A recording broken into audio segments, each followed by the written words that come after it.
So I suppose we can start. Hello everyone, this is G. Alexei Melnikov, Nick Sullivan and Stanislav Mishlev, the chairs. And we'll start with our traditional presentation. Uh, so, some administrator, session is being recorded. We have a minute taker, thanks a lot to Watson Led. We have a job relay. Here are the links to the participant guide, and you can report issues via this link. Blue sheets are automatically generated, and the minutes are in CodeMD. This is a note file.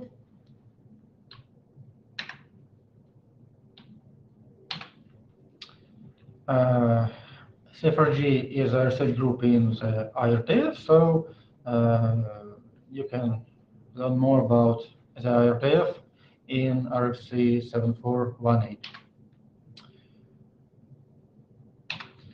So we have the following agenda. After the CFRG update, we'll have 2 items on existing drafts, that's CPACE and ViewPRF, and 3 items on new potential working items. It's verifiable distributed aggregation functions, short hash and KMAC as a KDF, and private access tokens.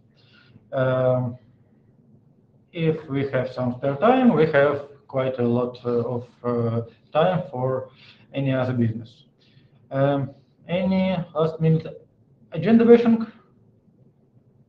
1, 2, 3. Okay, then let's discuss our current document status. We have a new RFC, that's Ergon 2, finally. We worked on Ergon 2 for 4 years, I think. Now it's RFC 9106. Congratulations. We have 2 RFCs, 2 drafts, sorry, in ISG review and in IRSG review. Those one are HPK and Spec2. HPK is in ISG review, and Spec2 is in IRSG poll. We have a lot of progress with hashtag curve.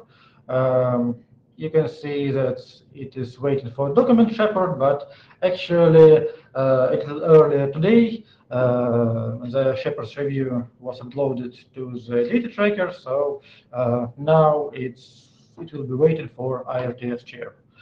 And we have a lot of changes in other drafts. We have an update in for ViewPRF, and we'll have a status update from Chris Wood later today. We have parent-friendly curves updated, and there are some changes in the author team. We have updates on both back drafts, on OPEC and CPACE. And again, we'll have an update on CPACE from Bjorn Haas later today. We have updates in Frost and RSA blind signatures.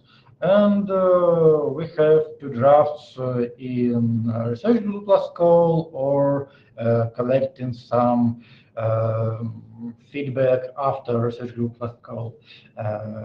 That's about VRF and Kangaroo 12. We have BLS signature expired, and we have 1 draft that was unchanged, that is AD limits. So a lot of work is to be done, and a lot of news since July.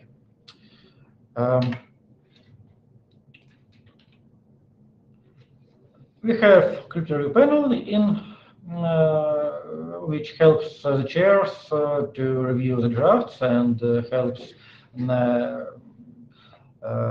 ISC, and potentially is ready to help any other working groups.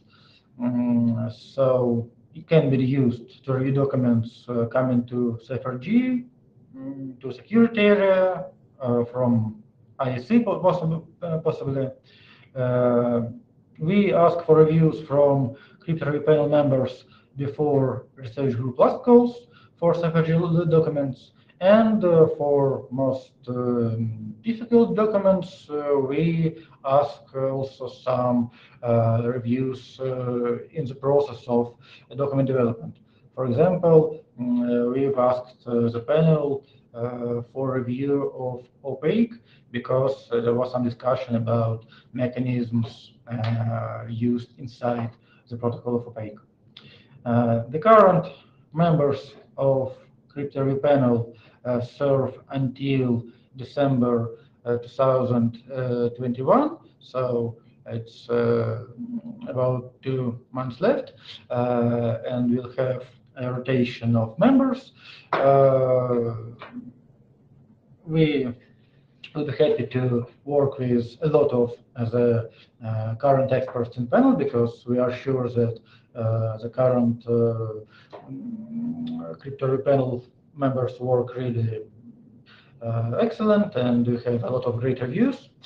But also we will call for nominations to join the cryptography panel. I'll send a message to the CFRG mailing list in a week or two. So please nominate yourself if you want to work in the panel. So any questions to the chairs before we start with presentations?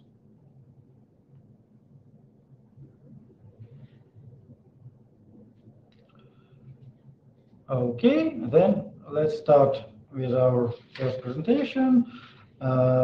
This will be from Chris Patton, verifiable distributed aggregation functions. Please, Chris, I share the slides. Yep, I requested to share my slides. I'm waiting. Yes, just a moment. I hope it will appear now. Yes, we can see them. Yep, Please got it. Everyone can see me? Everyone can hear me well? All right. Okay. Okay, so yeah, so this is a new document. It's very early stages right now. We're not asking right now for the research group to consider adoption. The purpose of this presentation is mostly to introduce everyone to this concept and solicit feedback on the document and help shaping it and putting it in the right direction. So this dovetails with the Priv BOF yesterday, and I'm not going to assume anyone here has attended that BOF, and I'm not going to go into much more detail than Richard Barnes did yesterday.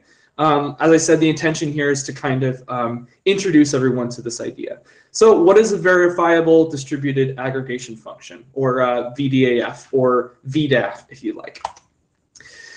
So the purpose of the BOF yesterday was to form a working group that will work on standardizing protocols for privacy-preserving aggregation of user measurements. So we're taking a bunch of, today service providers are taking a bunch of measurements of users for various purposes, and typically, very often they're interested just in the aggregate and not the individual measurements themselves. So what we're after is a way of computing these aggregates without actually having to see individual inputs in the clear. So the charter right now envisions doing this by distributing the computation among multiple aggregation servers. So, and that way the computation can be carried out basically on secret shared data, so no one actually sees any input in the clear. One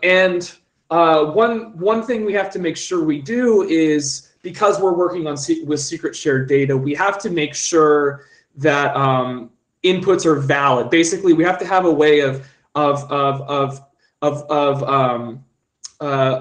of checking for invalid inputs submitted by clients. So there's going to be some amount of coordination that's required among the aggregation servers to ensure correctness of the computation. So what we're talking about here is basically multi-party computation, but a very specific kind of shape of MPC, not general purpose MPC. And there's lots of recent work in the literature about this. So folks might have heard of PRIO. PRIO is a paper from Henry Corrigan Gibbs and Dan Bonnet from 2017. And it's basically set out to solve this exact problem. And this is what really started our interest in this. This is a solution to a problem that we have. Let's go and standardize it. So what one finds, though, there's a lot of papers about this, and there's one thing that becomes clear is that there's no one-size-fits-all solution. So there's no one protocol in the literature that's going to solve every aggregation, compute every aggregation function one wants to compute. Now, PRIO happens to solve like a large class of problems, but it doesn't solve every problem. And another thing, when we look at the literature, what we see is kind of a wide variety of security and operational considerations. So starting with operational considerations, so how does the client interact with the servers? How do the servers interact with one another? What is the kind of communication pattern? And then from just a security perspective, like what is it that we're after? So for multi-party computation, it's pretty well defined, but there are rough edges in many of these papers. So there's a certain amount of leakage sometimes. So what we end up with is kind of a lack of consistent abstraction boundary for standardization efforts like PRIV to build on. So what we want to do in this document is provide this abstraction boundary. That's kind of the main purpose. So our hope is to address directly the operational and security considerations that have come up so far in real-world deployments. And a couple of these were talked about in the BOF yesterday. And another thing we want to do is provide basically a design target for cryptographers to go and build new schemes. So they don't have to think about what is the shape of this protocol supposed to be. I'm given the shape and I try to find a solution that works in this framework. And at the same time, we want to standardize a few VDAFs from the literature, in particular, those that we've looked at in the PRIV BOF so far. So what is a VDAF? So aggregation function basically means we have the sequence of inputs, and we want to compute some function over those inputs. The order of the inputs shouldn't matter. And then there's also this thing we call an aggregation parameter. And so the aggregation function takes the measurements, the aggregation parameter, and outputs the aggregate result. For example, this could be the arithmetic mean. This can be some estimation of the distribution of inputs, or the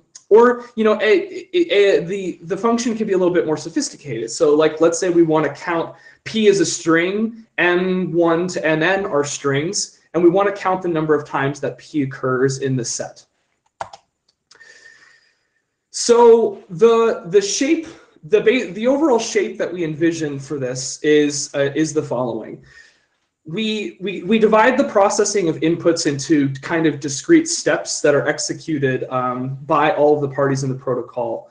And it begins with the clients mapping their measurement to a sequence of input shares. We call this the sharding step. And then imagine there's this function that takes these, we call this the preparation function, for lack of a better term, that takes the aggregation parameter, an input share, and outputs an output share. And this is a function that's run locally by the aggregator. And then in the next step, the aggregator takes all of its output shares, combines them in some manner, and outputs what we call an aggregate share. And then there's another server called the collector who eventually gets all of these aggregate shares, and it can combine them to get the final aggregate result.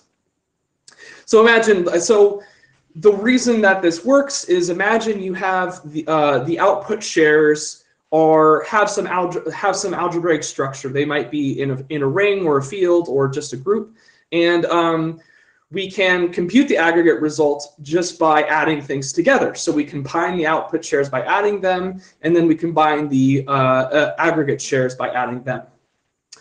So yeah, so this is how we get privacy. So as you can imagine here, no matter what any of the servers do in this protocol, they never see output shares in the clear or learn anything about the measurements, as long as one of the aggregators executes the protocol honestly. And that means basically I don't share any of the information, any of the my output shares with the other servers.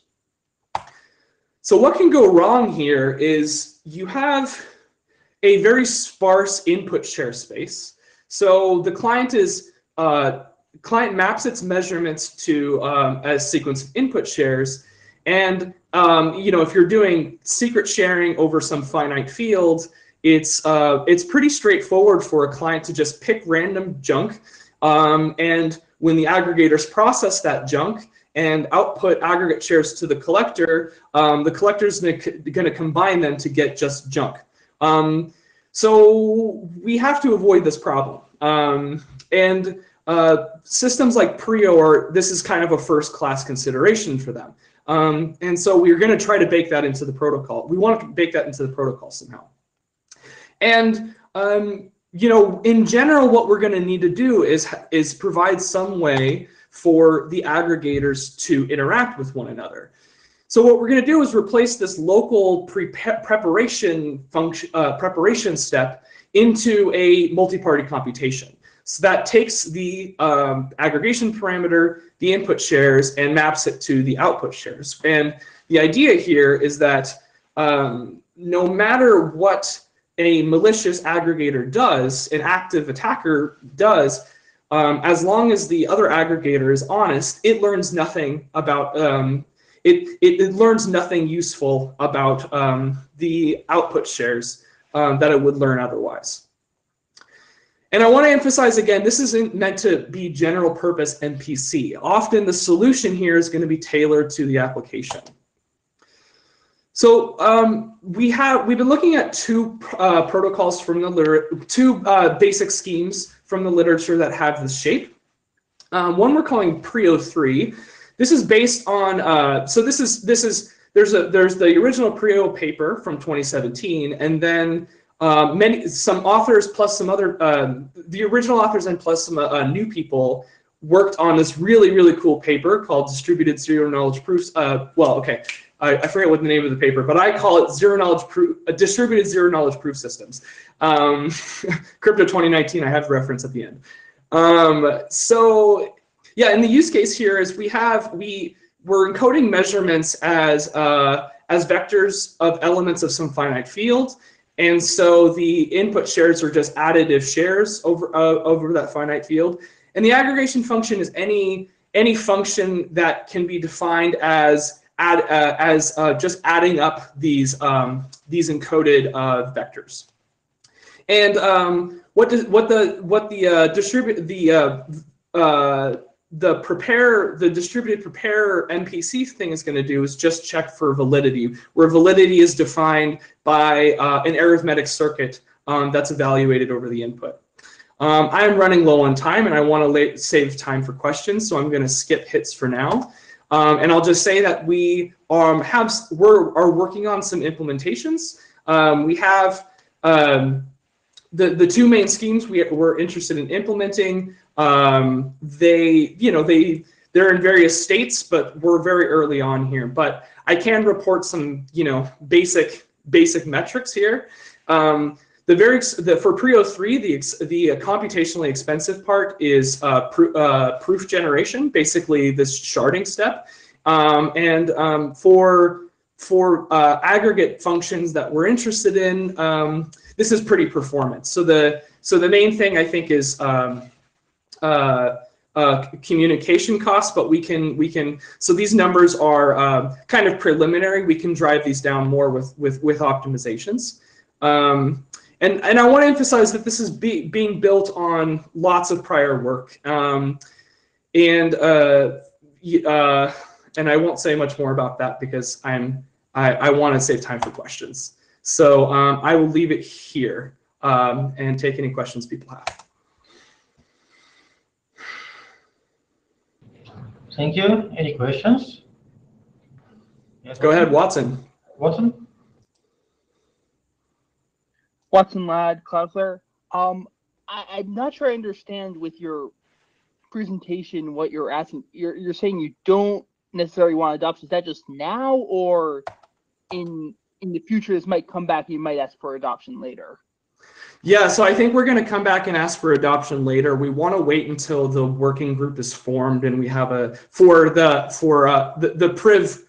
priv BOF yesterday's the hope is to form a working group, and we want to wait until that's chartered so we have a pretty clear path from the protocol that's being implemented, designed there, and the thing that we're using here, basically.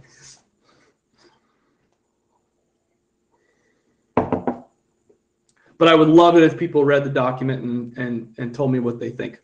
There's there's a lot of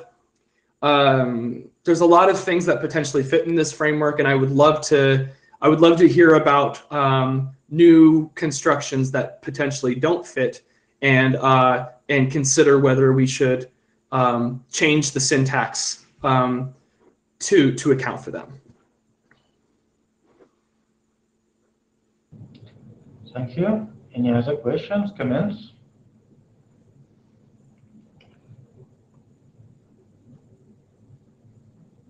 Okay, then thanks a lot, Chris. So when you want some document to be adopted, please ask in the list or during the following meeting.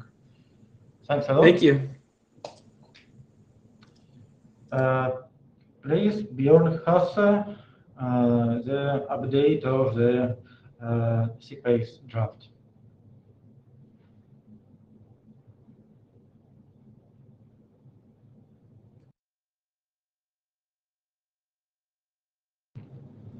Please start.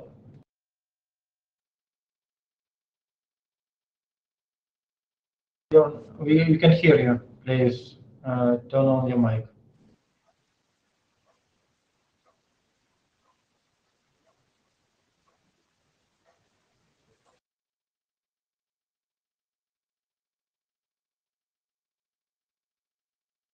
Bjorn, we still don't hear you.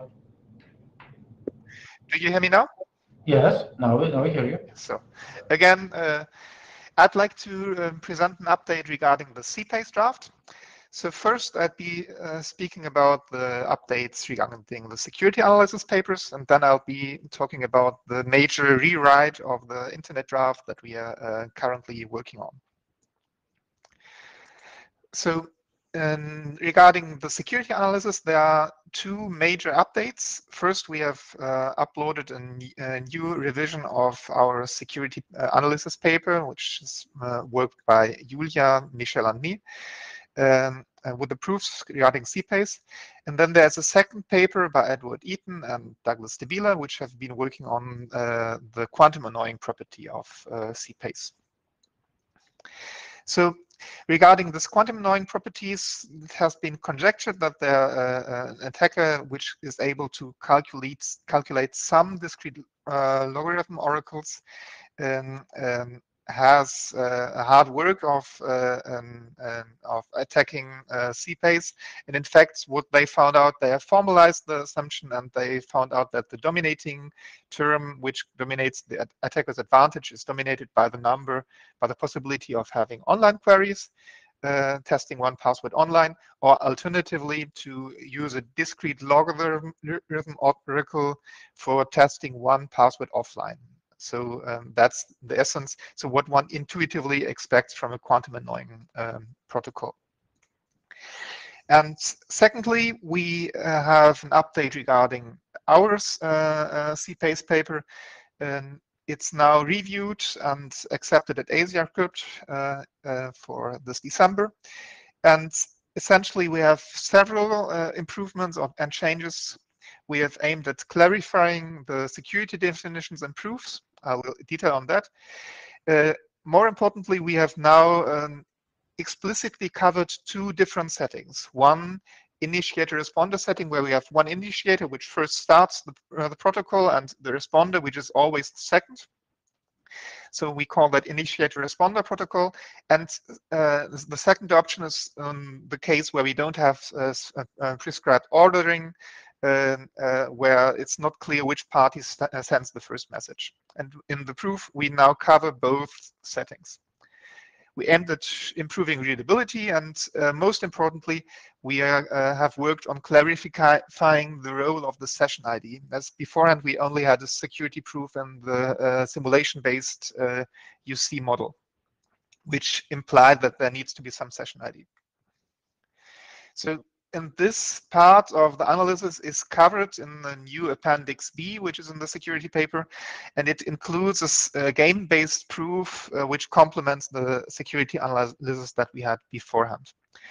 So in order to carry out the proof, we first had made some adaptations on the existing PAIC models, game-based proof models, so that we also are able to cover the parallel protocol case where we don't have ordering of the prescribed ordering of the protocol messages.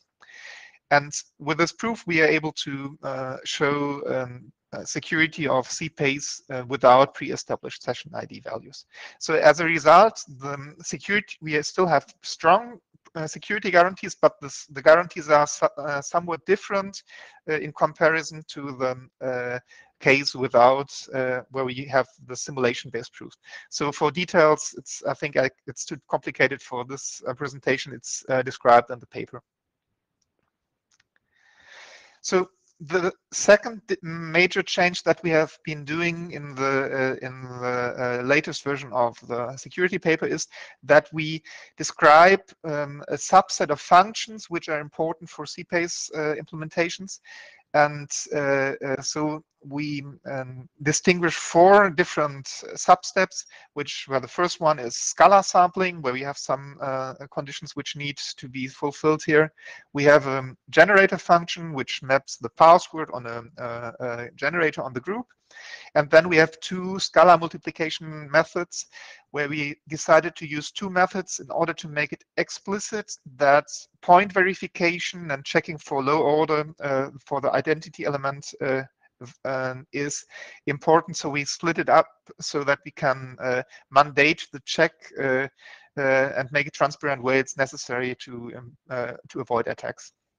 So, and once we have in these 4 functions, we have in Appendix G where we analyze how to best implement these 4 functions for the different application settings, which one might call it ecosystem. So we are having one set how to implement these functions best when using short Weierstrass functions in order to maintain best compatibility and same use cases as that we have today for NIST curves and brainpool curves. Then we have a second ecosystem where we focus on constraint devices which one would like to work on Montgomery curves and use X25519 or X448. And then CPACE for idealized group abstractions such as Ristretto and DCAF. Regarding the session identifier, we come up with a recommendation that it's a good idea to, if it's possible in the application, to first agree on a joint session identifier between the 2 parties. So both users should contribute to the randomness when generating the session ID. So it's not complicated. The only important things are that both users should contribute randomness. It's not necessary to have secrecy for this process. And the messages for generating a session ID can be piggybacked to the messages sent by the application. So more details are given here in the reference 3, which is in the slides. And the main message is that CPACE is secure also without a pre-established session ID, but the pre-established session ID makes a difference. And specifically, the essential point is that there is less which can go wrong if you take CPACE as one substep of a larger construction and want to integrate it in a larger application. And if you're having a session ID which is unique for this specific protocol run, you bind the protocol run to this specific session, and there's less what can go wrong if you have it.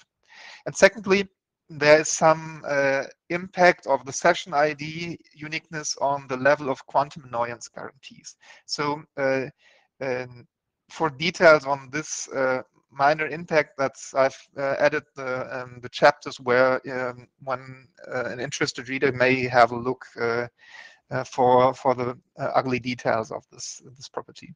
So as essentially, I think we have resolved the issue and the question which has been raised in the last CFRG meeting regarding the session identifier and the game-based proof. Regarding the internet draft, we are currently making a major rewrite. So the current draft version 2 is a mixture between a scientific paper and some guidance document for the implementer. And with the new papers, I think we have the basis for referring the theoretically inclined reader to the paper, and so that we can focus on the implementer for the draft. And that's what we are currently working on. The current version is on the GitHub. It's not yet uploaded. We plan to upload a new version once we have finished the test vector generation regarding the new definitions and the new text that we are preparing. So the structure is what we have changed is that we now consider both the parallel sessions, which for this application, such as this magic wormhole, which has been discussed on the CFRG list, for instance. So this parallel setting and the classical initiator responder setting, that's included now. And we have a structure where we now first give a generic description of the definition of the protocol, definition based on these 4 functions that I've mentioned before. And then we have a second section where we specify how exactly these 4 functions shall be implemented for 3 specific ecosystems. So short Weierstrass, single coordinate ladders, and for Ristretto and decaf. So regarding the protocol description, there's one change regarding the protocol messages. And it stems from, as a result of the game-based proof which we have in the new security paper. And essentially it turned out, in order to reuse the existing game-based security models, for instance the game-based model which has been used for SPAKE2 and other protocols, in order to use this model, we needed the possibility to have the party identifiers as part of the protocol messages. So in order to deal with this setting and reuse the security model there, we decided to add an associated data field to the protocol description, so that we can not only have the public share YA and YB in the messages, but also an associated data field. So typically this would include any data that the users will want to authenticate, such as party identifiers. And this also allows for applications now where we have no unambiguous party identifier encoding available at protocol start. For instance, if you're having a device which has several MAC addresses, and the software which is running the CPACE protocol does not know on which of the different MAC addresses the communication actually happens, it's not clear which party identifier or which MAC address to use at protocol start. So it's this allows us, this associated data fields allow for including this later as part of the protocol. And the second change which we have in the current draft, which on GitHub, is that we modified how we are hashing. So the hash functions and the security models both for the Eaton and Stabila model and in our own paper, we model the hash functions as idealized random oracles, which calculate a bit string. So, and we don't consider imperfections which might stem from Merkle-Damgard constructions such as SHA-256. So in order to deal with that, we now are having a prescription that we prepend the length of each substring to the protocol messages, to all subfields. And that's also helpful, first, for instance, when prepending the length of the public share and the length of the associated data fields. It's helpful for passing the messages by the receivers. It's also helpful for dealing with buffer flow, overflows, sanity checks. But it's also helpful security-wise, as if we have prepended the length of the subfields, we are having a prefix-free encoding for all hash inputs, so that we don't need to consider the problem of length and extension imperfections that come with Merkle-Damgard hash constructions. So finally, we are currently working on the test vectors. So since yesterday, we have a first version of test vectors available, a first subset of test vectors available on the GitHub, but it's not yet finished. The Sage code is largely rewritten. We have a proof of concept implementation in SageMath for all the different ecosystems now. We also follow the directory structure and build system, just as it's used for the hash2 curved and OPRF drafts. And the goal is to automatically generate the markdown sources for the test vectors from Sage scripts. And once we finish this sub-step, the plan is to upload a new ID revision to the IETF server. So basically, that was it. I'd like to express a big thank to Christopher Wood for his help with the XML to Markdown conversion for the Internet Draft. It's a big difference to, if I knew beforehand that it's not mandatory to use an XML version of the files, that's, I would have spared a lot of time. So thank you very much for that. And we'd appreciate feedback and hints on all aspects, but specifically I'd invite feedback regarding the object style notation that we have now in the GitHub version of the draft. So where we compile, for instance, the different functions that we need together in some kind of object type notation with a class and method. Then we are a bit discussing in the editor team whether we should be considering explicitly both the initiator and responder version and the parallel version, or should we focus on one setting for conciseness? So as for instance is the case for the SPAEC2 draft. So it adds some complexity, and we're not yet decided what is the best way. Currently, we have both versions covered, and as a consequence, both two versions of test vectors. So then there's the question how to best prepend the field length to the octet strings for the prefix-free encoding.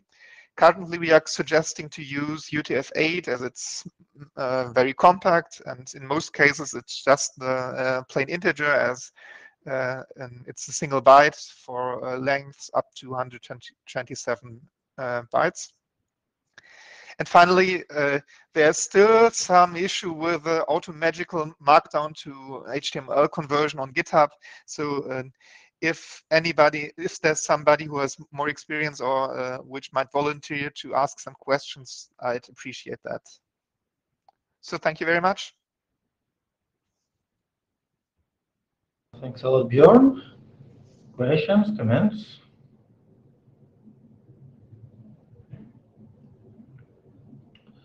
Then maybe one small question from my side. Bjorn, could you please give us the outline of your future plans of when do you want us to ask the crypto review panel for another set of reviews? when do you want, when do you plan to ask for a sales group or last call? So could you please give us your current understanding? So my plan is to have a first version with a test vector this week. Then I think we will my suggestion will be that we invite comments for say 2 or 3 weeks on the CFRG lists, and so that the feedback and hints may be incorporated, so that we might be having a second published version of the draft end of the year.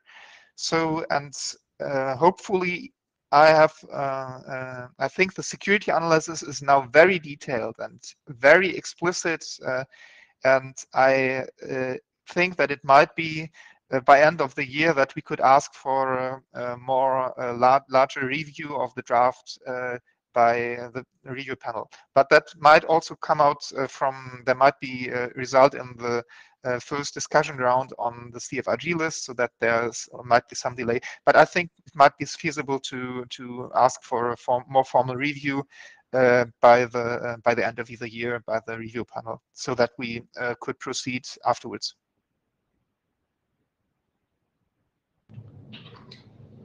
Okay, thanks. Any questions to Björn?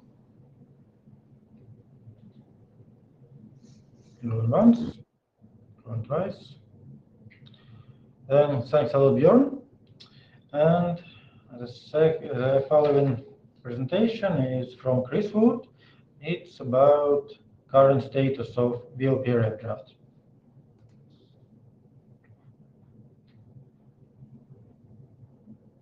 So, Chris, please. All right, thanks everyone. Good morning, good day, good evening, good afternoon, what have you, what time it is. This is an update on VOPRF, or POPRF, as I should say now.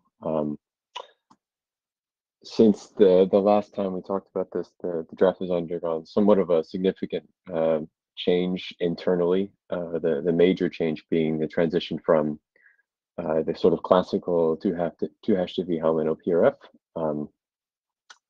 to what's referred to as the three-hash, let's just call it the three-hash Diffie-Hellman POPRF, or partially oblivious OPRF, or partially oblivious PRF. And I'll explain the sort of difference between that in just a moment. There's also been some other minor updates with respect to Cypher suites that are offered in the spec, changing hash functions to better align with the corresponding groups. And then, as usual, updating test vectors, working on document editorial clarity, and so on. On the POPRF difference, or update rather, a POPRF, unlike an OPRF, is effectively an OPRF, but it has this additional input T.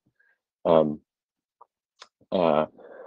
in the classical case, you have an OPRF computing a PRF over a server private key, which is hidden from the client, a client's input X, which is also hidden from the server, and you get some output Y. And the protocol, the interactive protocol that takes place between client and server is such that the client doesn't learn the value of K, and likewise the server does not learn the value of X. And the client is the only one that learns the output Y. And this T value that is new to the POPRF construction is a shared public value that both client and server know prior to execution of the protocol. It's effectively metadata, or you can think of it as metadata that's that binds to the output Y. You can think of it as a context string, an input string, what have you.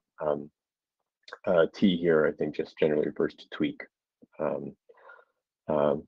But the gist is that you have effectively a more generic OPRF construction, and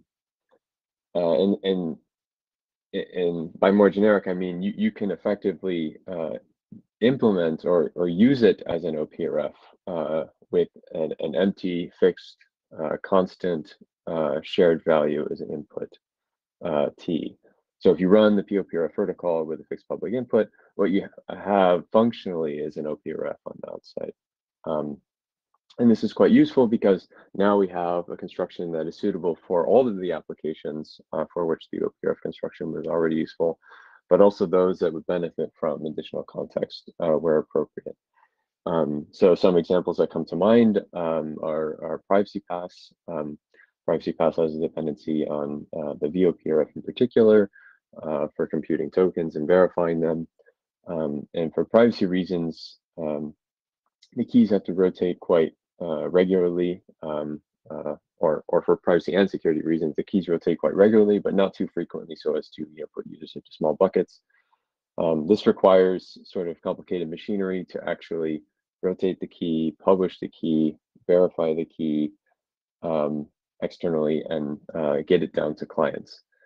In contrast, if you were to have the key change less frequently, but perhaps fold in sort of the expiration of tokens in as the public metadata, your resulting system might be a lot simpler, and that you could effectively just pin a key on a blackboard or chalkboard somewhere, change it very infrequently. Perhaps it's in an HSM or some other privileged environment where it's the risk of compromise is quite low, and still get the same functionality as if you're actually rotating the key. So you can imagine, I guess, using metadata for that particular purpose. The Facebook private stats paper, or meta private stats paper, however you want to call it, used an attribute-based VOPRF in a similar way. The attribute here was the expiration timestamp associated with the OPRF output. You can instantiate the exact same system using a POPRF with the expiration encoded as the metadata input.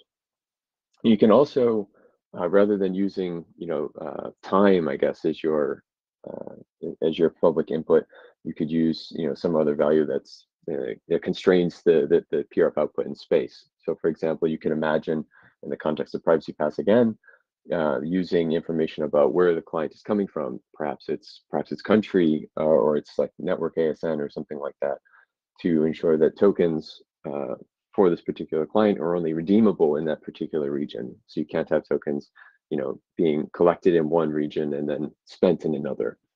So in general, there are a variety of use cases that come up where metadata is quite useful for simplifying, the sort of ecosystem around which OPRFs or in which OPRFs exist. And then as a result, this more general construction seems more applicable to a wider set of use cases without invalidating any of the existing ones. From a security perspective, the paper upon which this is built demonstrates that just like the classical 2-hash Diffie-Hellman OPRF, it reduces to the classical discrete log problem in the attribute group model. However, the proof of this reduction is done with a game-based definition of security rather than it doesn't prove that it satisfies the sort of ideal OPRF functionality that has been used to assess the security of opaque and similar password-based constructions from Stash and Hugo and others. We also have shown that the security parameters for the static Diffie-Hellman attack or the Xi'an attack are identical to the classical OPRF problem as well, meaning that you don't need to use even larger groups than you would for the classical 2-hash Diffie-Hellman to combat this particular problem. So they're similar in that respect. And I guess the takeaway here is that we have effectively equivalent confidence in the security of both of these constructions, but the lack of a UC proof for 3-hash Diffie-Hellman does call into question sort of the security analysis for opaque, in particular because opaque is dependent on the VOPRF draft, and the VOPRF now uses this new construction. However, we are actively behind the scenes working with the authors of all the relevant works to ensure that this analysis is done, and all signs point towards it being feasible. So not at all concerned about the demonstrating that this new construction can sufficiently meet the ideal OPRF functionality that is necessary for opaque. It's just the work that needs to be done, as is per the charter of CFRG. There is one important difference that I tried to note on the list. Didn't get much feedback, and that is the classical 2-hash OPRF is threshold friendly, meaning you can secret share the private key using Shamir, and then non-interactively sort of compute or evaluate an input in a threshold manner transparently to the client, which is quite nice if you wanted to do that for your application. In contrast, the 3-hash Diffie-Hellman, because it does require private key augmentation during evaluation, the same techniques don't apply, which means that making this threshold a threshold or turning this into a threshold deployment would require sort of an interactive protocol between the thing that's doing aggregation of different shares and the different holders of secret shared private keys. Multi-round here being an interactive multi-round being just a single round between them. We do believe, however, that for the purposes of a fixed public input, which again is effectively the same case as if you're using the 2-hash Diffie-Hellman, that we can use the existing threshold mechanisms for turning 3-hash Diffie-Hellman into a threshold friendly protocol in practice. But that's sort of intuition at this point. We need to write the code to verify that's actually correct. However, I raised this because the original VOPRF spec was not written with threshold friendliness in mind. In particular, it said nothing about how to turn this existing 2-hash Diffie-Hellman OPRF into, or how to implement the server side in a threshold friendly manner. It said nothing in terms of how to actually do the secret sharing, how to distribute the key amongst all these different participants and so on, and what the aggregation looked like. So from I guess one perspective, you can imagine that this is not a functional regression in terms of set of features supported by transfer, moving from 2-hash to 3-hash.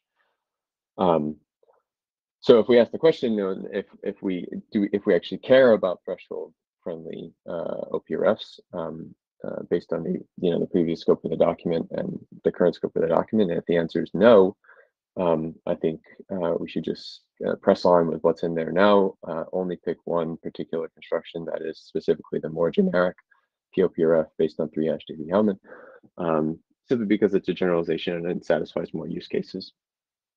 However, if people think there are legitimate needs for threshold friendly OPRFs, and I say needs rather than wants, because I want to distinguish sort of the ability to threshold from the actual desire to use this in practice. I don't think it's in our best interest to try to specify functionality that people will not use that will just further complicate things. But if the answer to this question is yes, there are several other questions that I think we need to answer as a group.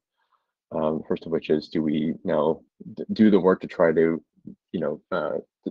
show how to deploy 3-hash Diffie-Hellman in a threshold-friendly manner, or do we specify 3-hash Diffie-Hellman without threshold capabilities and 2-hash Diffie-Hellman with threshold capabilities?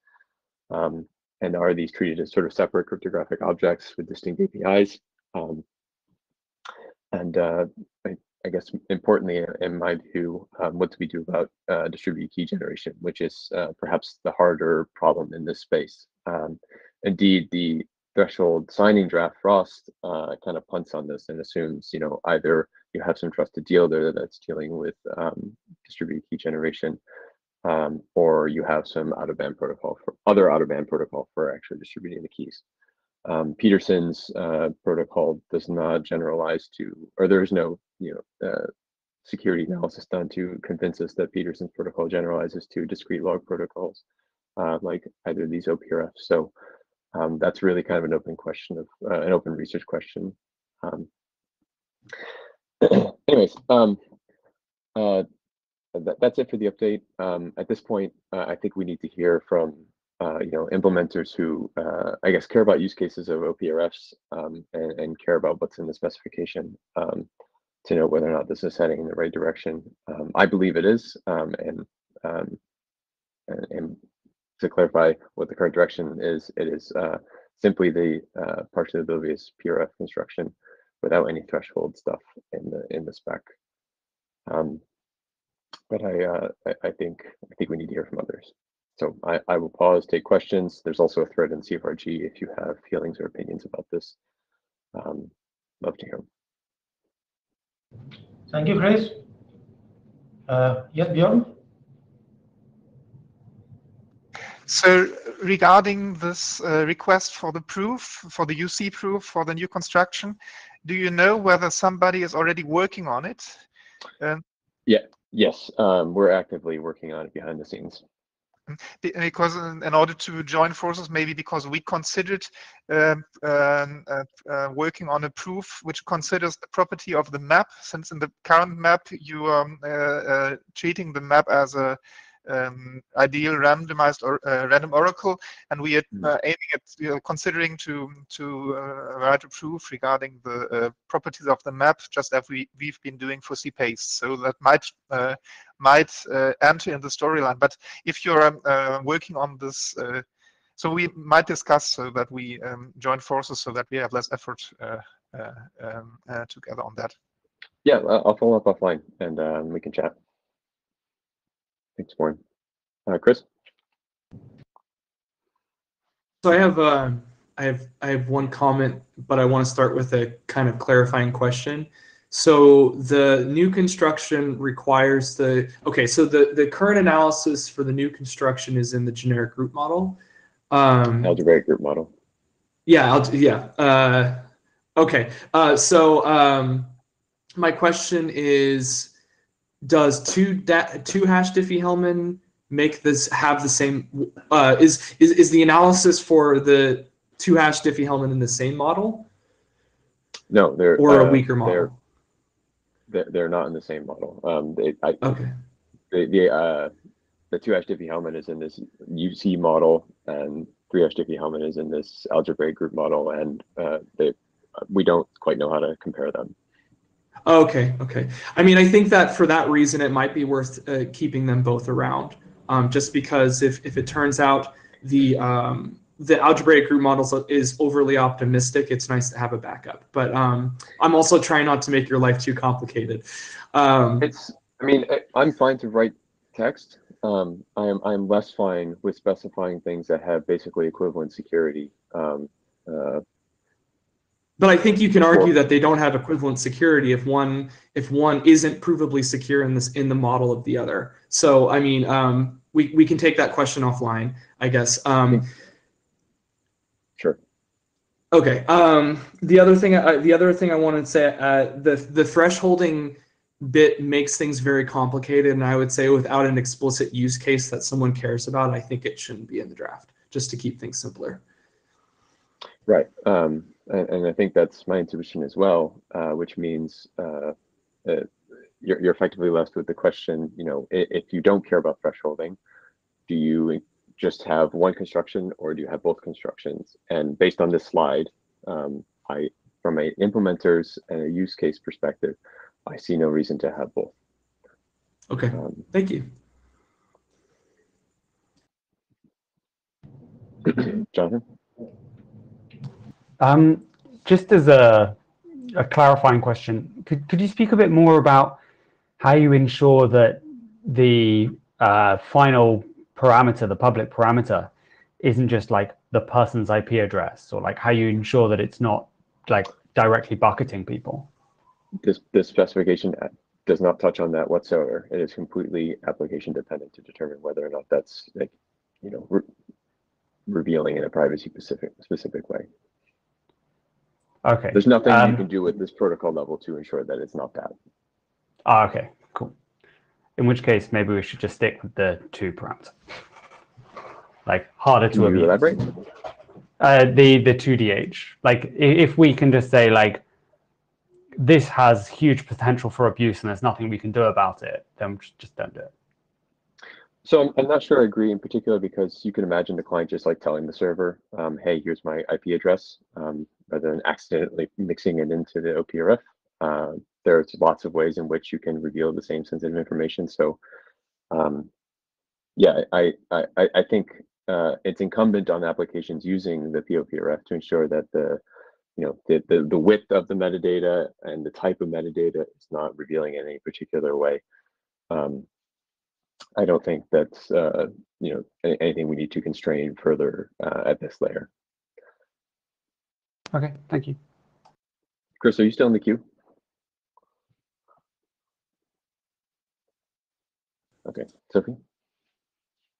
Hi, Sophia Seri from Cloudflare. Just to clarify also, just a little bit for what Jonathan was saying, in the 2#DH construction also there's a way in which kind of a unlinkability attack can also happen, because there's no way that you can actually check that the server is not imposing a rotation of the key that is too small as to, for example, indeed create an unlinkability attack. With the metadata constructions, at least you are assured that that is not happening, but it is the decision of the application to actually define in such a correct way which kind of metadata you're passing. So it's not of the construction itself here presented in the CFSG, but rather when it's going to be implemented in the application. But just to know that in the other construction, in the 2#DH, you also can have these problems, because if you rotate the key too often, then you can also be diminishing on linkability. Yep, thank you. Any other questions?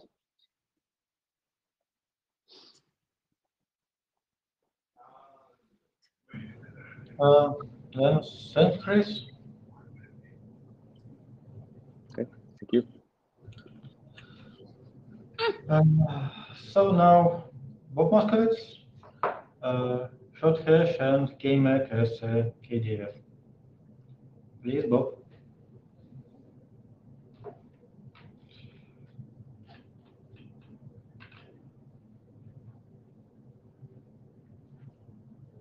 Bob, you can select.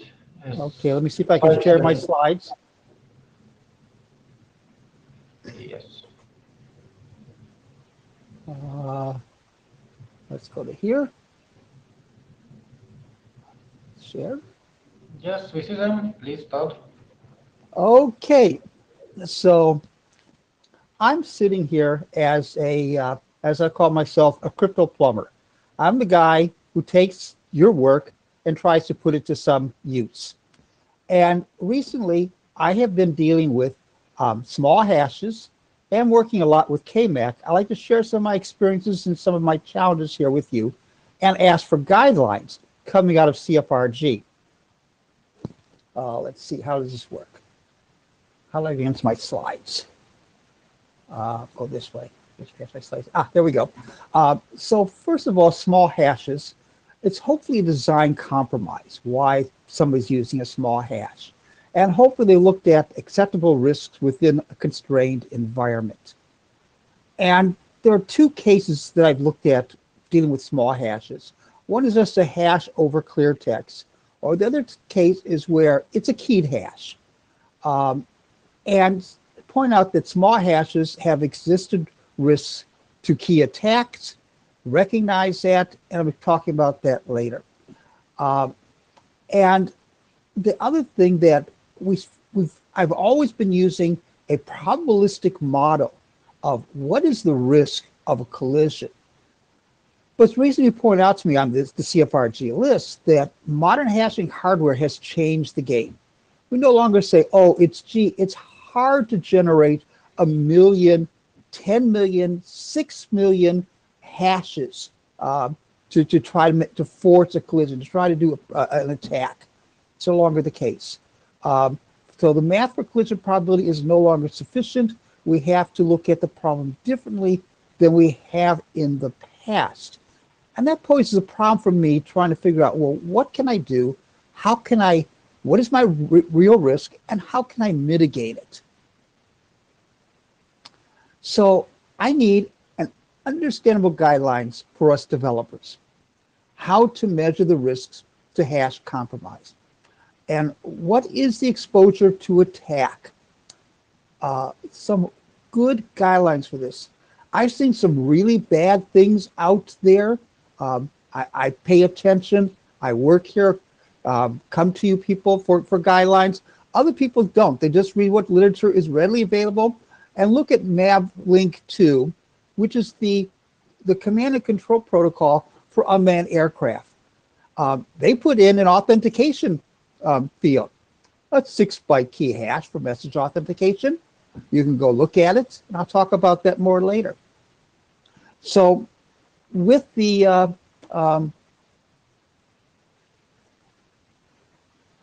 this whole area of small hashes is there's no real good guidelines. You have to be willing to plow through the literature, talk with people, and find out, well, what are things are happening, and what can you do within a constrained environment where you only have so many bytes to work with, you only have so much time to work with, and you only have so much memory / processing power to work with. So what guidelines can we put forward for making hashes which are 8 bytes, 6 bytes, don't go that way, or the risk to keys and what that means? There is nothing that somebody can point me to. Read this through to get a good understanding. So the first thing I'm asking CFRG for is to work on guidelines in this area. I'm a reviewer. I can help author it, but no way do I have the knowledge to be able to be the principal on such a document. But working out there, people talking to me, particularly in this area, I find that they say, well, Bob, what should we do? And my answer is, I really don't know. So that's what I have to say about small hashes. You'll see it in my my work in DRIP for the unmanned aircraft. I have a 64-bit hash, and we talk about the attack against that. And I just mentioned here a 6-byte keyed hash that's in MAVLink. So there's some guidelines needed here. That's all I have to have in my slides here on hashes. And again, I'm asking for guidance and putting things together. Now, my work with KMAC, though, is much different. To me, it looks like a sadly overlooked function. I know that there's, let's say, why bother do SHA-3? It's not really a processing advantage over SHA-256. They're about the same amount of resources to get it done, except KMAC is one catch-check function, whereas HMAC is 2 SHA functions. And again, when I'm working with constrained environments, and I wonder about big heavy hit servers, that they may have the same issue, that half the processing costs is something of importance. Another thing which I have over the decades have to deal with, well, I only need so many bytes for my my hash. I'm truncating it. I need a short hash. How do I truncate it? Which bytes do I take out to get my hash? And so KMAC, you tell it how many bytes you want. There's no designer thought process in what they should do. They say, I need 8 bytes, get 8 bytes out. And of course, we have recently been having a discussion that in FIPS 202,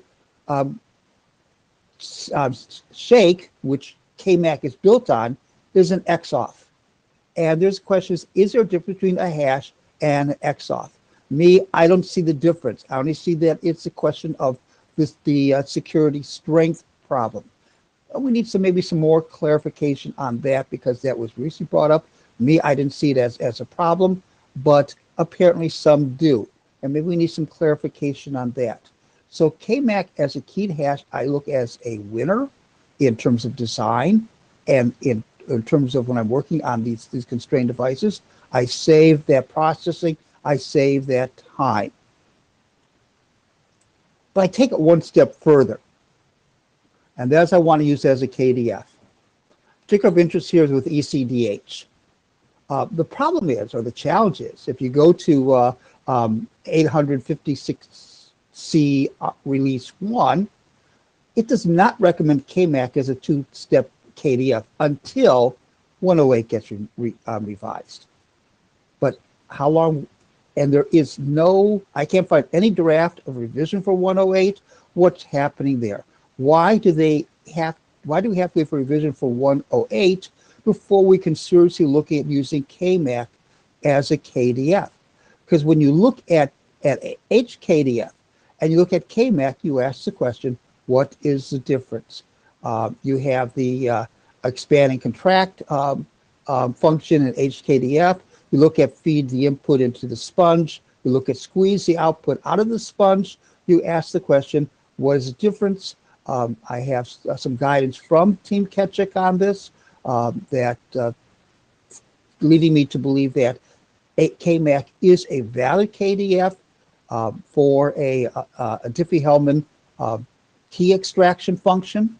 And the big point about this is that whereas KMAC compared to HMAC is a 2-to-1, here it's a 4-to-1, at least a 4-to-1, because HKDF does 2 HMAC operations, where here we're doing 1 KMAC function. So again, I need to derive a key. I need to derive it with the least amount of resources on a constrained system. And oh, by the way, one of the somewhat jokes in unmanned aircraft, they have these high definition cameras streaming a lot of data. And you say, well, can I have some of the processing power? No, you can't. You can't disrupt. Plus also it's in the special processing. So it still becomes a problem that where I get the processing power for when I have to do key generation or anything like that. And so looking at savings here is important to me in the design. And so there's that. But then there comes the question of, I need multiple shared secrets. How to do it? I need 2 128-bit keys. Can I run KMAC to put out 256 bits and then split it in half to yield 2 unique keys of 128-bit strength? I can't find anything in the literature which gives me clear direction on this. Can I break? No. Does breaking one of those keys break the other? Again, I have not found anything on guidelines of this and what to do. It'd still be cheaper to run the KMAC twice than HKDF if I need just 2 keys. And there's a question of how to do a key hierarchy. There's an efficient way to do a key hierarchy using KMAC versus the way that we have done key hierarchies in the past.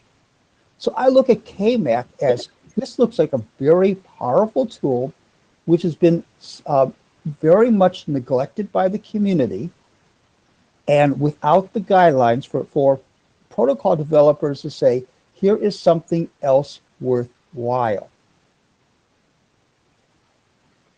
And along this, CFRG led on EDDSA. We still don't have NIST come out 185-6 for using EDSA, yet we are using EDSA. So can CFRG lead with KMAC broader use?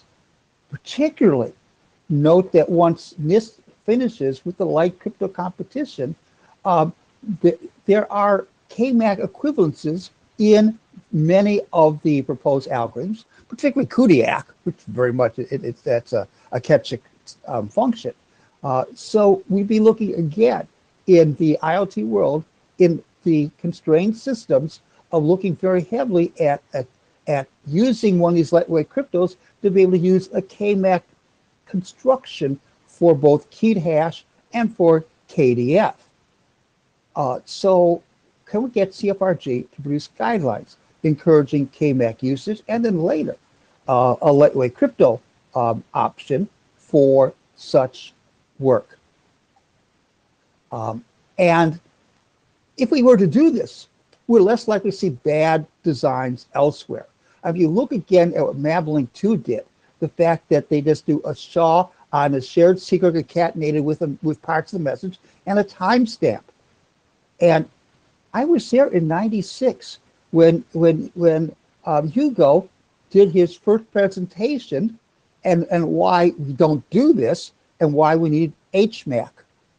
So this is 25 years ago, we said this was bad design. Somebody doing something now, they have nothing to look at. They have nothing to look at and say, guidance, you don't do it this way. Here is how this server design can be attacked. So we have, here is a case of a bad design, at least when you look at literature and why we did HMAC, and yet this is really recent. This is only 5 years old. And so it's a problem. Where is our guidance for these sorts of things? And I think that is where CFRG comes in. I think this is a role that CFRG needs to do. You are the people. This is a place where the experts live on this stuff, where the knowledge lives. And this is where this sort of guidelines should come out. And I'd be very happy to work to produce these guidelines, but I can't lead it. I have to turn to you people for guidance on that. So that is my material. I'm doing small hashes. I need to do small hashes. I have payloads. I am so highly constrained on how much data I can put out.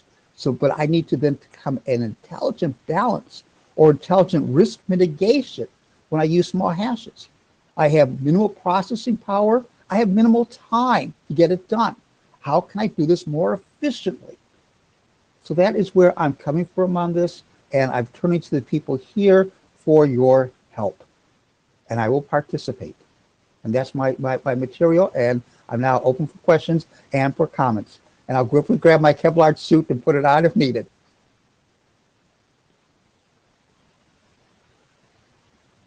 Please, Watson. Watson Ladd.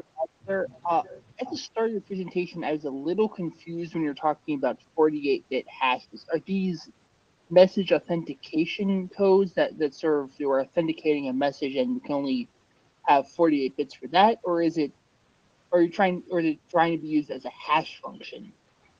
That particular case, Mablink, that is a message authentication. In ones, if you look at what we're doing in the draft IETF drip auth, there it is an we're arguing internally should be an 8 or 12-byte hash. Can we get by with an 8-byte hash where it's a hash of one message authenticated in a later message, because we can't add an authenticated hash into the original message, so we follow it later with another message where we take the hash and we authenticate it. And so how small can we get by with the hash size there, such that it's just a hash of a message which we are including in a authenticated frame. So I'm using these in a bunch of different ways, but what is my attack? What's my risk?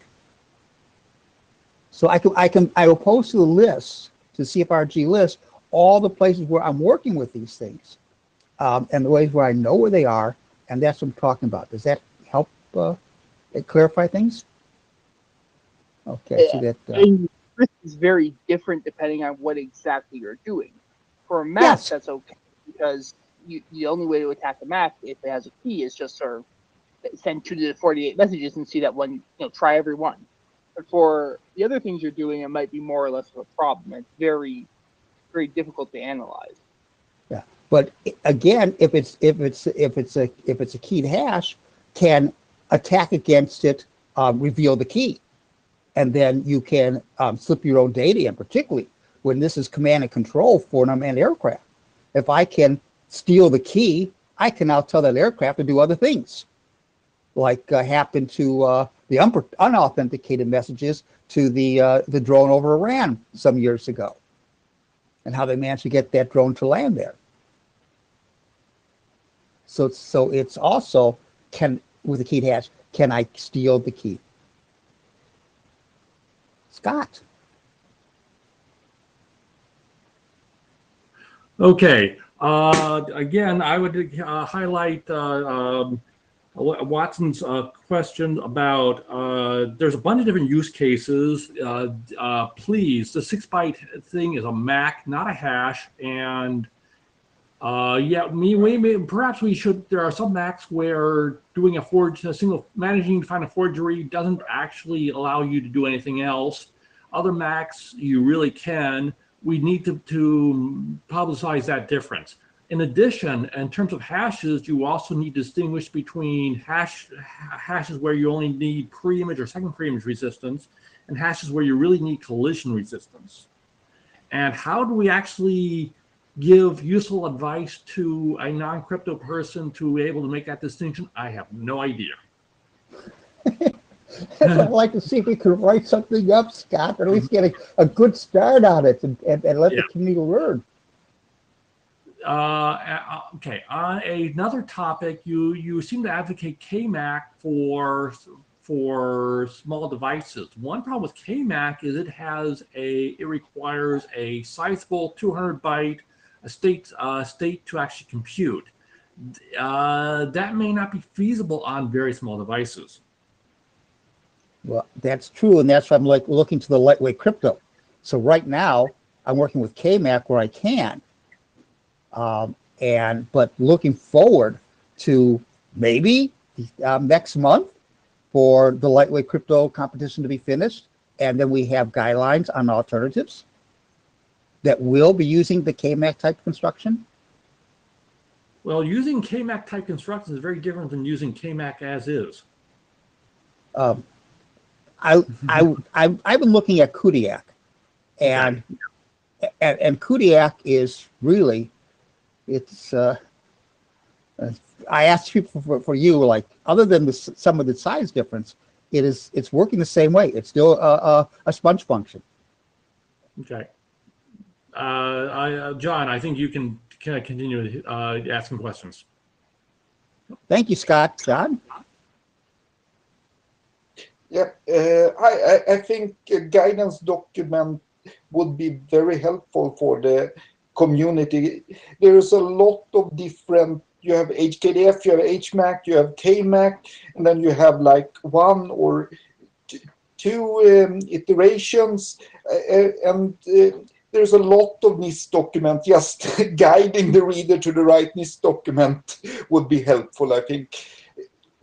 I think there's also, you gave an example of people using hash as creating their own MAC, but there's also people using, there's a lot of cases where people use HKDF without maybe not needing HKDF. Maybe a simple HMAC or KMAC would be enough, as you say. So I think a guidance document would be good.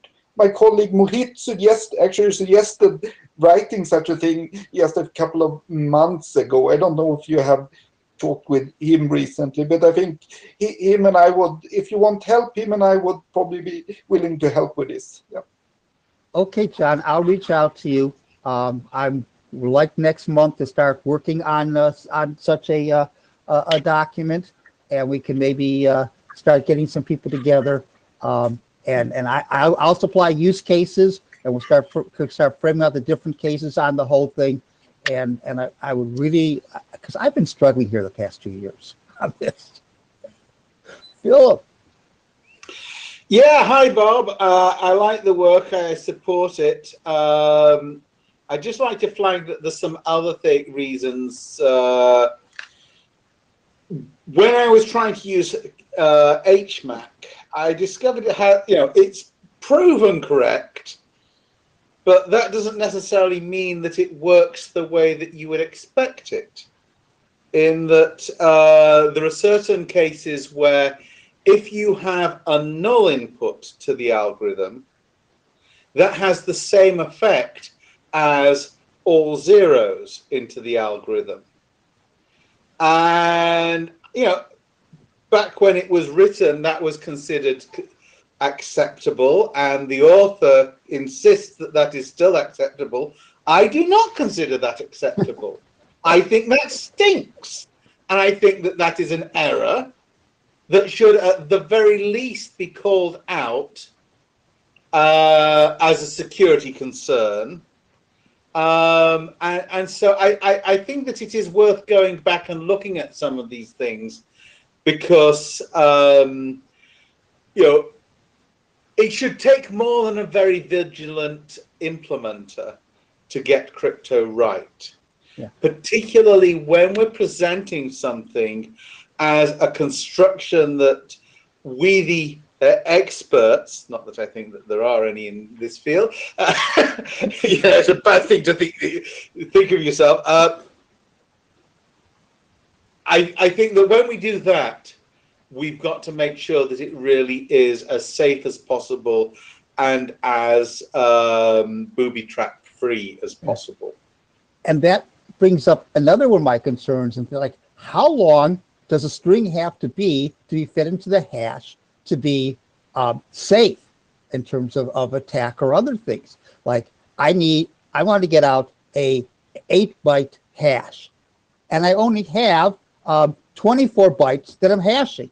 Is that okay?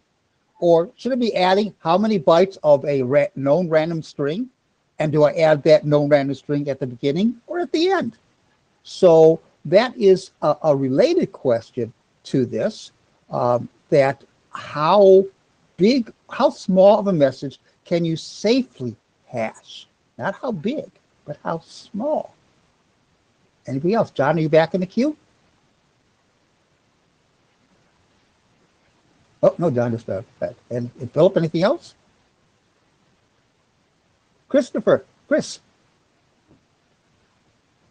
I was just going to say, describing the use case would be a good start. I think that depending on, I mean, yeah, like what's been said before, like if you need collisions resistance, you shouldn't ever truncate. But if you have, like, for certain, yeah. I would like to see the use cases laid out. That's all. I'll start doing that. I can put together a use case draft as a starting point. And unfortunately, Chris, sometimes I only have so many bytes available in my payload. So I need to say, this is the size that I can carry. What can I put in here which is meaningful? So confrontation may be what security properties you need. I think it's going to depend on what security properties you need. As Scott indicated, I think it was Scott that indicated that in terms of, or somebody did about collision resistance, pre-image, second pre-image. What are you dealing with? Granted. Philip, something else?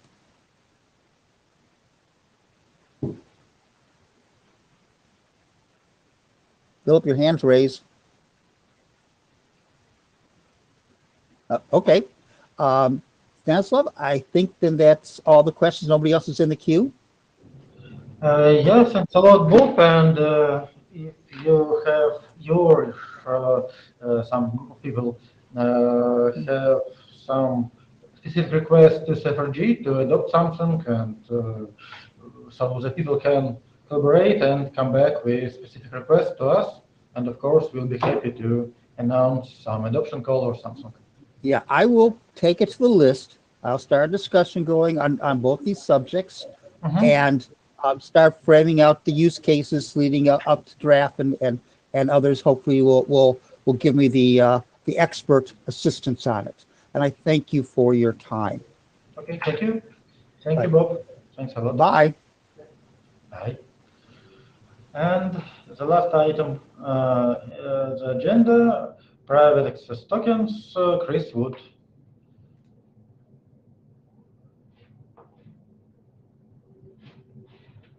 Please start, Chris. All right. So thanks, Stanislav and others, for letting us talk about this. This is not an individual draft for CFRG, so we're not explicitly asking for adoption or anything. The purpose of this presentation is more to solicit wider review of the sort of cryptographic techniques that are used in this private access tokens document, which you can find by just punching in this name or title into your favorite search engine. It was sufficiently different enough that we felt like it definitely needed wider review from experts in this particular community. and beyond. So I should also note that I'm going to try and describe sort of the general problem somewhat out of context from private access tokens to sort of best focused on the core cryptographic concepts. But if there's like questions around the wider use case that might help, you know, feel free to jump in the queue and ask. So we're seeking clarity here, as well as, you know, whether or not the thing is correct. Okay. In private access tokens, we have the sort of the arrangement sort of shown on the screen. You have a number of clients, each distinct, connected to or interacting with what we call a mediator, and the mediator interacts with what we call an issuer. Each of these entities holds some state. The issuer has a sort of fixed private value we call K. The mediator has a fixed commitment for each individual client. So every single client has their own secret value X, and the mediator holds the corresponding public commitment to that value. And in this arrangement, our goal is to sort of compute a deterministic function or value Y over the client's private input X and the issuer's private input K under the following conditions. The first of which is that the mediator only learns this output Y if the client specifically engages with the protocol using its secret value. That is to say, the mediator cannot act as a client and request and interact with the issuer to compute Y without without having X. We also desire for the client to not be able to engage with the protocol for secret values that it does not own. So X primes that are, you know, different from its own X. And the space of X's is sufficiently large enough that you know, this should be infeasible, but we have additional measures in place to prevent this. And I guess importantly at the end as well, we also don't want the issuer to learn X. And moreover, we don't want the issuer to learn when two X's or two requests that sort of come into the issuer correspond to the same X. The issuer in this sense is kind of just a dumb oracle that's, you know, evaluating inputs over this secret with the secret value K, and then responding to the mediator. Okay. To sort of satisfy or to instantiate this particular solution, we have a number of things that we build upon. The first of which is just a prime order group, and we treat all of the secret values as scalars in the underlying field, and then effectively the commitments as the public values corresponding to these secret scalars. We also make use of a non-interactive Schnorr proof of knowledge to prove the discrete log of a particular value. And the syntax is here for your convenience, but effectively, when we write this, we say that, you know, the proof is such that the proof proves knowledge of the discrete log without actually revealing the discrete log.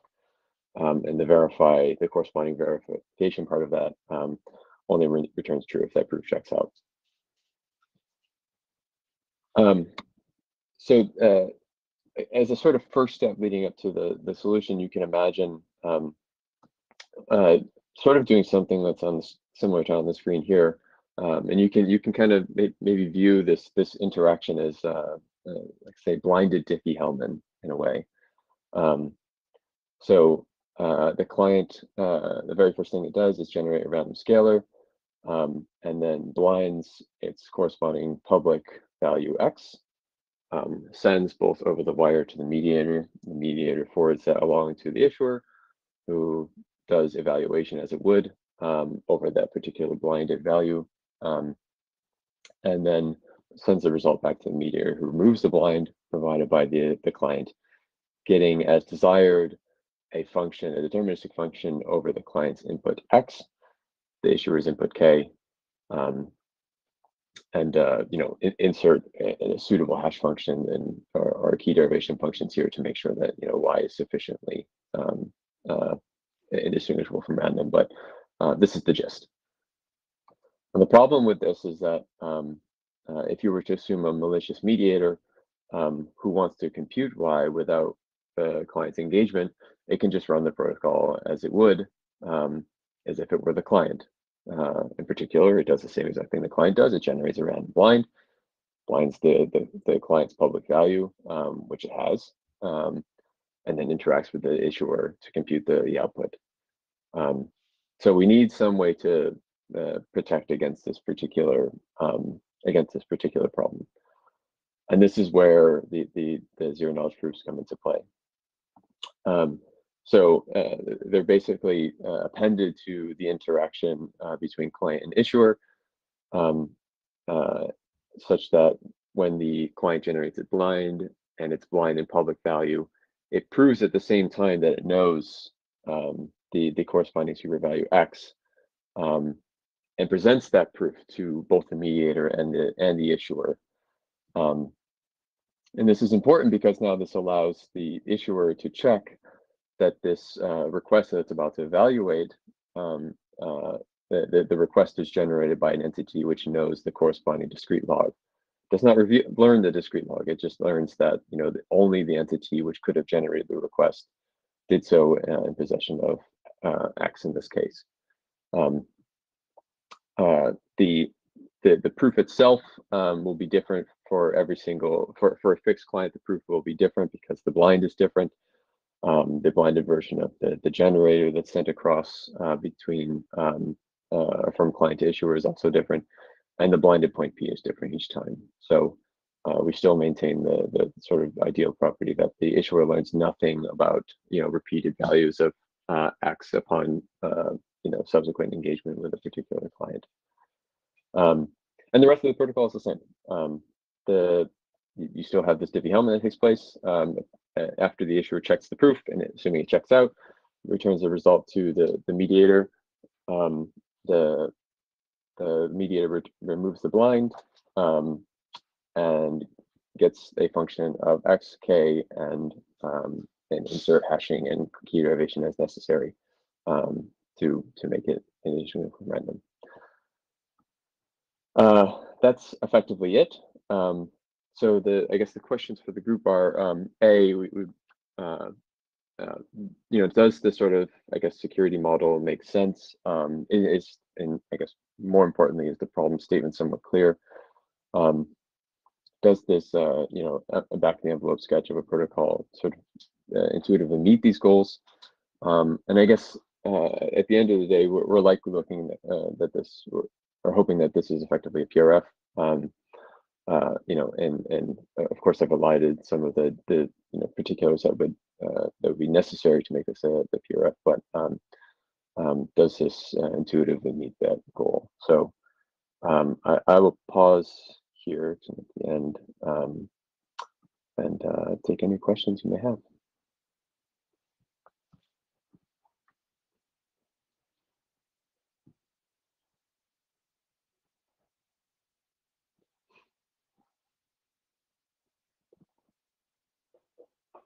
Any questions, comments?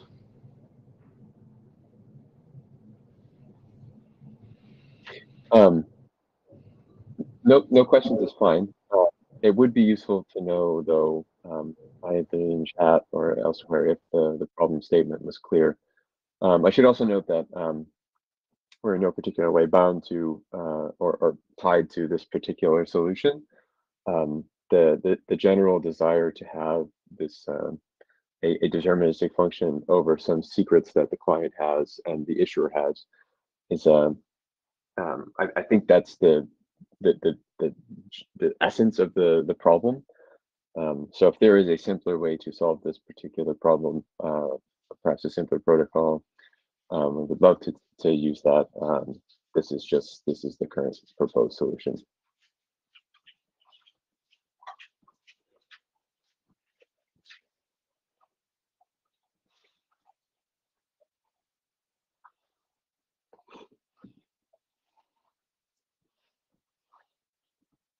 Okay, so I'm not seeing any comments or questions. So I think to Martin's question, no, certainly not. But these are separable problems or questions, I think. I think what I'll likely do is try and condense this particular the essence of this problem in the proposed solution to the list, and follow up there. It's pretty early for folks here, or late.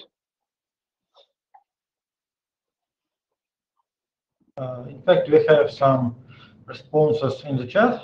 So there are at least 3 opinions that the problem is worth solving. So I hope those are opinions. That I hope it's safe to assume that those comments imply that the problem statement is clear.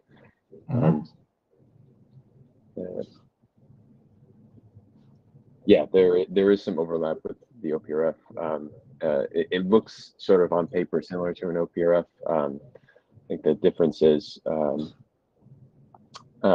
you note that there's no hash to group step computed by or done by the client in the first step. So it's arguably simpler if you ignore the zero-knowledge group step than the OPRF. It's closer, I would say, to like just classical Diffie-Hellman, which is not surprising because the OPRF is just, as we saw earlier, is just a variant of Diffie-Hellman.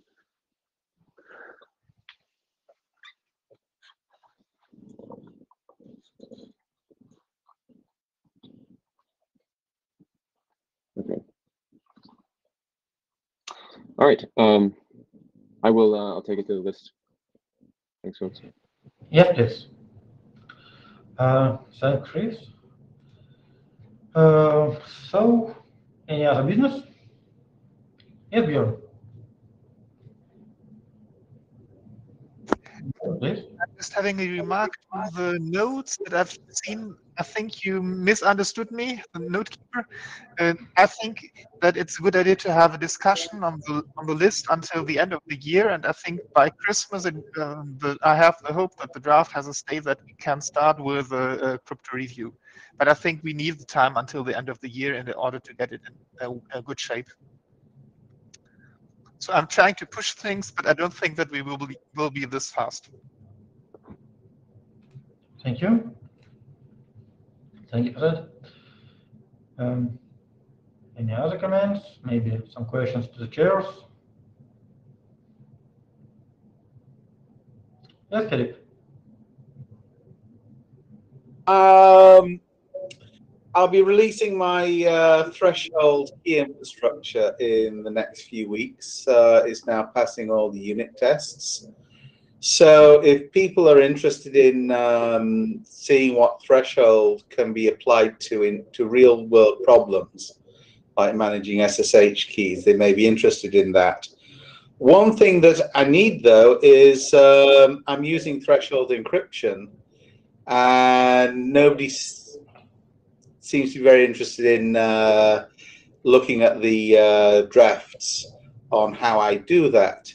I think that might be a very useful common application. I did present this at CFRG, and I was told that there would be a review on the list, deciding whether we were going to adopt it. That was over 2 years ago. I've asked periodically since, and nothing has ever happened.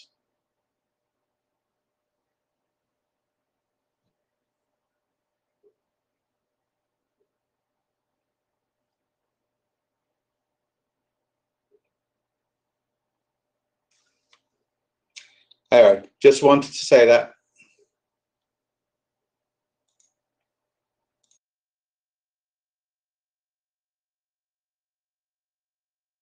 Chris Patton was in the queue, no?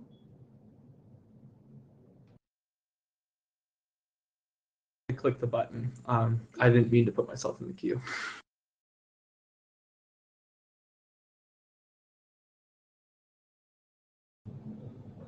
All right. Then thanks everyone. Thank you for your attendance and see you next IETF. Maybe some comments from Alexei or Nick.